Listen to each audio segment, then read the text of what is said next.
என்ன பேட்டி கண்டு எனக்காக இவங்க ஒரு 1000 பாட்டுகளை பண்றாங்கன்னா அது நீங்களிட்ட பிச்சை. பிச்சை இல்லை, கேளுங்க, நான் செய்த பாக்கியம். அதெல்லாம் பாக்கியம்னா உங்களுக்கு தலைவலி தராத ஒரு மாணவனம்ட்டான்னு பாக்கியம்.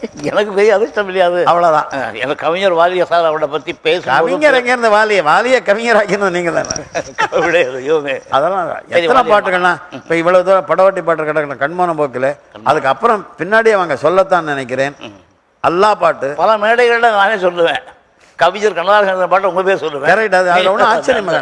அப்படி இல்ல அதுல ஆச்சரியம் இல்லை. நான் யோசிச்சு பார்த்தேன், அவங்களுக்கே குழப்பம் வந்திருக்கு. கவிஞரே கேட்டிருக்காரு, யாரு நீங்க தான் இல்லை வாலி. அது காரணம் என்ன தெரியுமா உங்களுக்கு? நாங்க 2 பேருமே அதிகமா உங்ககிட்ட தான் வேலை செஞ்சோம். உங்க பேட்டர்னுக்கு நாங்க பழகியிருக்கோம். ஐயோ கடவுளே, உங்க டைப் ஆஃப் மியூசிக்கு எழுதி எழுதி எழுதி அது ஒரே அந்த அந்த எனக்கு ரொம்ப பிடிச்சத இந்த தண்ணீர் பெறுவதை